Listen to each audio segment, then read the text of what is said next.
নমস্কার বন্ধুরা, আমি রত্নার পাকশালায় আপনাদের সবাইকে স্বাগত জানিয়ে প্রতিদিনের মতো আজও একটা নতুন ভিডিও নিয়ে চলে এসেছি আপনাদের সঙ্গে।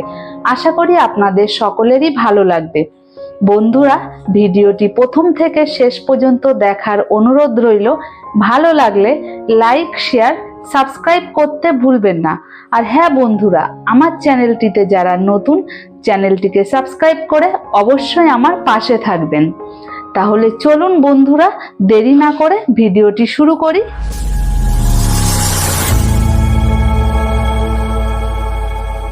বন্ধুরা, আমি রান্নাঘরে চলে এসেছি। আজ আমি রান্না করব খাসির মাংস। আমরা বাড়িতে কম বেশি সবাই খাসির মাংস রান্না করি। আমি যেভাবে রান্না করব ঠিক অনুষ্ঠান বাড়ির মতো খেতে হবে।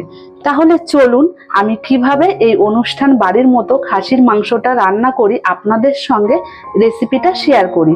এই দেখুন, এখানে খাসির মাংসটাকে ভালো করে ধুয়ে পরিষ্কার করে নিয়েছি। প্রথমে মাংসটাকে আমি ম্যারিনেট করে নেব। ম্যারিনেটের জন্য এখানে আমি হাফ চামচ জায়ফল জয়িত্রীর গুঁড়ো নিয়েছি, দিয়ে দেব। এবার পরিমাণ মতো লবণ দিয়ে দেব, আর দিয়ে দেব হাফ চামচ হলুদ গুঁড়ো, আর দিয়ে দেব তেল। সবকিছু দিয়ে দিয়েছি, এবার ভালো করে মেখে নেব।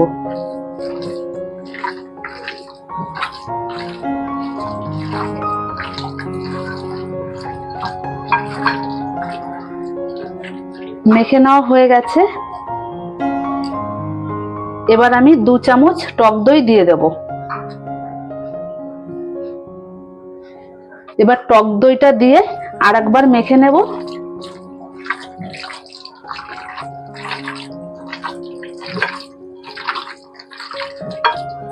টক দইটা দেওয়ার পর 5 মিনিট ঢাকা দিয়ে রেখে দেব। মাংসটা 5 মিনিটের জন্য ম্যারিনেটে রেখে দিয়েছি। এবার আমি প্রেসার কুকারে তেজপাতা দিয়ে দেব।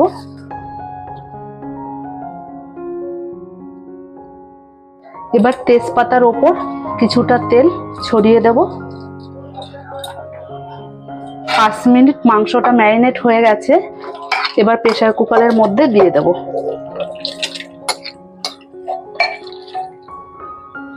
এখন ঢাকনাটা দিয়ে প্রেসার কুকারে 4-5টা সিটি মেরে নেব।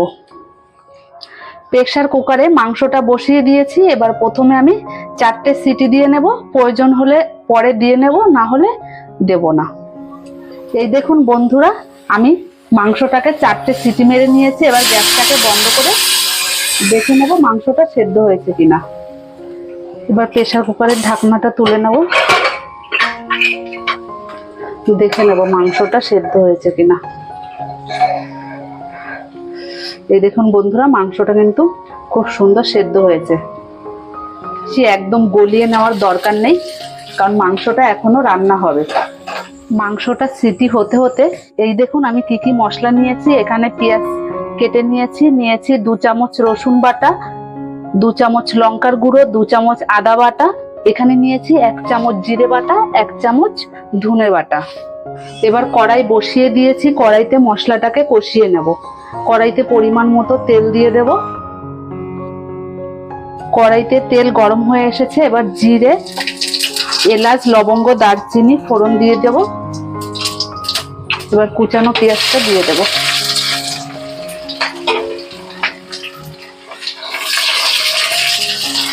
পেঁয়াজটাকে লাল লাল করে ভেজে নেব।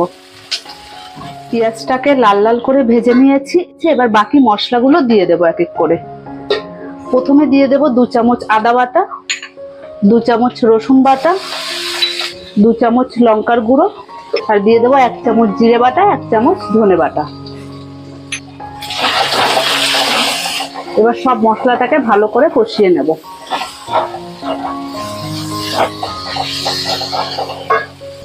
বন্ধুরা, সেদ্ধ করা মাটনের ওপরে তেল ভেসে উঠেছে, সেই তেলটাই দিয়ে দেব।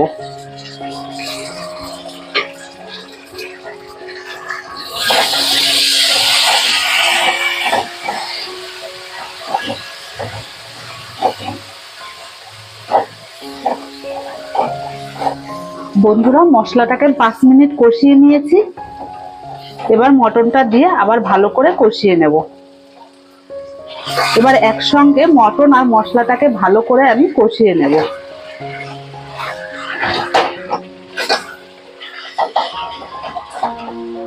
বন্ধুরা মাটনে এবার আলু দিয়ে দেব। বন্ধুরা মাংসে আলু দিয়ে এবার আমি ভালো করে কষিয়ে নেব।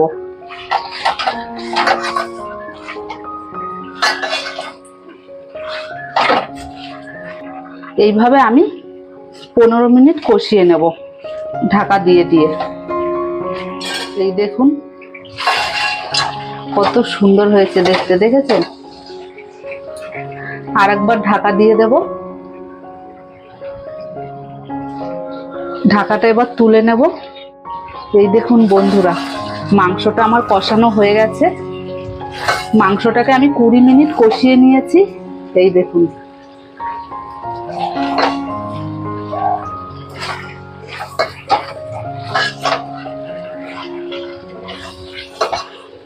এবার আমি মাংসে গরম জল দিয়ে দেব। মাংসে গরম জলটা দিয়ে দিচ্ছি।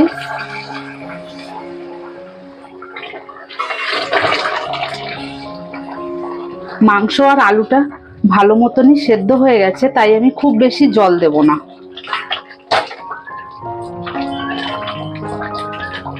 এবার 1 মিনিট হাই ফ্লেমে ফুটিয়ে গ্যাসটাকে মিডিয়াম ফ্লেমে রেখে মাংসটাকে রান্না করে নেব।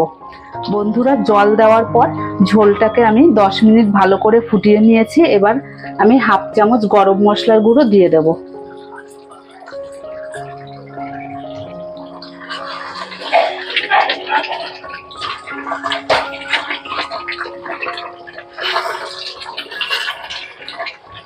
মটনটা রান্না হয়ে গেছে। এবার আমি গ্যাসটাকে বন্ধ করে দেব।